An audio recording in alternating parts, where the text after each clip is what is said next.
525 jaar geleden bestaat ons land eigenlijk nog niet. In de late middeleeuwen is het gebied, dat nu Nederland en België heet, een verzameling aparte gewesten, bestuurd door een eigen graaf of hertog. Er is ook geen centrale marine zoals nu.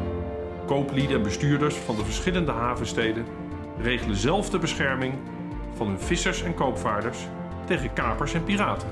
In de 15e eeuw komt een groot aantal van die gewesten in handen van het Habsburgse Rijk. Het is de Habsburgse vorst Maximiliaan van Oostenrijk die bedenkt dat deze gewesten een admiraal moeten hebben, die wordt bijgestaan door een admiraliteitsraad. De taken en bevoegdheden worden op 8 januari 1488 vastgelegd in de ordonnantie op de admiraliteit. De marine is geboren.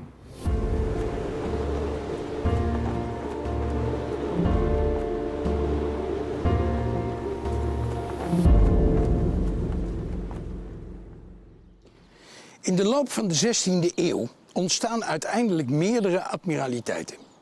In Zeeland, Holland had er 3, maar het noorden van Nederland had nog geen admiraliteit.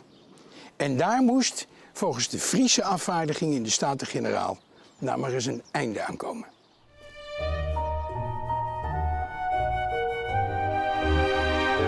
De admiraliteit van het Noorderkwartier, zeg maar Noord-Holland, mocht namelijk belasting heffen in Friesland. En die Friezen zagen daar nooit een cent van terug. Nou, zo waren er wel meer spanningen tussen de gewesten. En daarom besloot de Staten-Generaal eind 16e eeuw dat er een instructie voor de admiraliteiten kwam. En daar stond in dat er een aparte admiraliteit hier in Friesland kwam. En die werd gevestigd hier in Dokkum.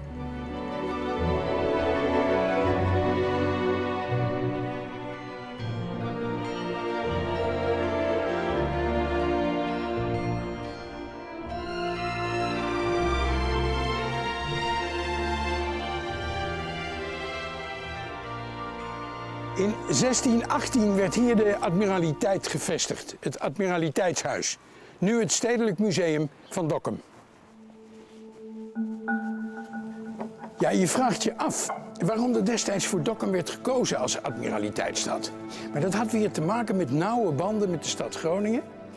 En het belang wat die stad had bij de inkomsten die de admiraliteit zou genereren door het innen van belastingen.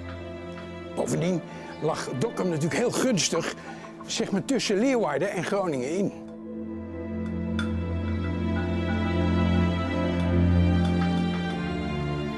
Ja, voor de rest was Dokkum eigenlijk helemaal niet zo geschikt.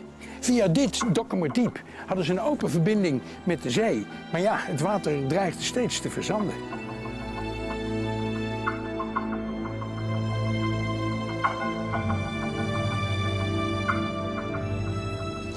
Je had op deze plek een eigenlijk veel te kleine reparatie- en onderhoudswerf. Maar ja, de Friese admiraliteit vond het groot genoeg. Ze dachten voor de bescherming van de Waddenzee en de konvooien niet zoveel schepen nodig te hebben. Bovendien, de grote Friese oorlogsschepen lagen niet hier in Dokkum. Die werden gereed gemaakt in Amsterdam en in Rotterdam. Heeft de admiraliteit van Friesland in de Dokkumse periode dan helemaal niks betekent? Nou, wel degelijk. In 1639 rust Friesland 3 schepen en 4 jachten uit om deel te nemen aan de slag bij Duins. Onder leiding van luitenant-admiraal Tromp en vice-admiraal Witte de Wit. Tijdens die slag werd een Spaanse oorlogsvloot verslagen van 75 schepen. Dat een konvooi begeleidde dat soldaten en geld moest vervoeren naar Vlaanderen. De Friesland van kapitein Tjaart de Groot was het grootste oorlogsschip van de admiraliteit van Friesland. Met 22 stukken geschut en een bemanning van 70 koppen. Ja, en dan mag dat wel het grootste Friese schip zijn geweest. Maar met 22 kanonnen stelt dat natuurlijk helemaal niet zoveel voor. Het vlaggenschip van Tromp, de Amelia, had al 57 stukken geschut.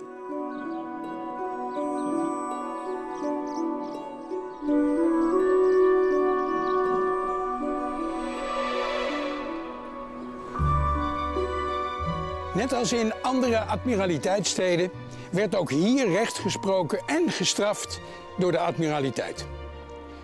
Zo hadden ze hier in het water een houten schavot gebouwd waarop zeerovers terechtgesteld werden. De bevolking die kon dan vanaf hier was toen ook een brug, de bevolking kon dan vanaf hier toekijken hoe ze werden gemarteld en zelfs werden opgehangen. En het verhaal wil dat er ooit eens een keer zoveel toeschouwers hier stonden dat die hele brug ingezakt is. Maar ja, maak u zich geen zorgen, de laatste berechting was hier in 1628.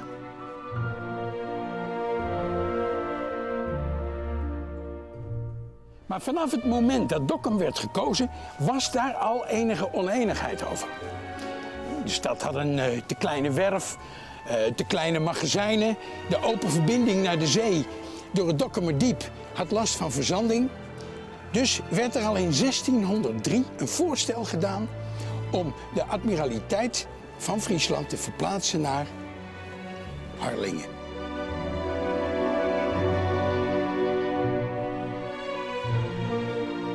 Ja, in Groningen was men natuurlijk niet blij met de verhuizing naar Harlingen. En om de goede verbinding tussen Groningen en Leeuwarden te houden, werd in 1654 begonnen met de aanleg van de Stroobosser trekvaart hier. Alleen dat kostte 250.000 daalders. En een hoofdman verdiende in die tijd 2 daalders per jaar. Dus je kon wel nagaan, Dokkum ging failliet. En later zei men, als ze het carillon hoorden klinken, dat het carillon zong: arm Dokkum, arm Dokkum, arm Dokkum, arm Dokkum, arm Dokkum.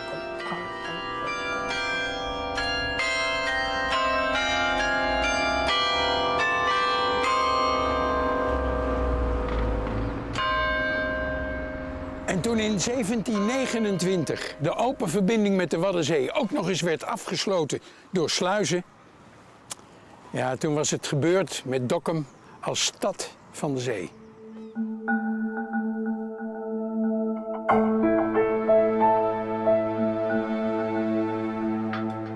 Dokkum is ondanks alle maritieme beperkingen wel 50 jaar admiraliteitsstad geweest. En hoe lang geleden ook, de marine is Dokkum nooit vergeten.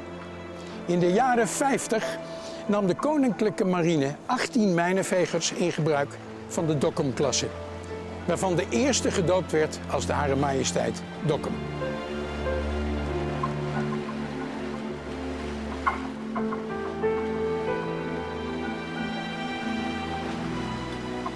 De Dokkum-klasse zou nog varen tot in de jaren 90 van de vorige eeuw.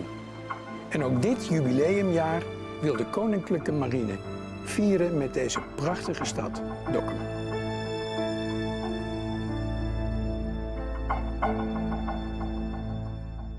Ik ben trots op onze Koninklijke Marine en haar rijke geschiedenis. En ik hoop u ook. Graag nodig ik u uit om dit jubileumjaar samen met ons te vieren. Kijk voor meer informatie op www.marine525.nl voor een activiteit bij u in de buurt. Tot ziens bij de Koninklijke Marine.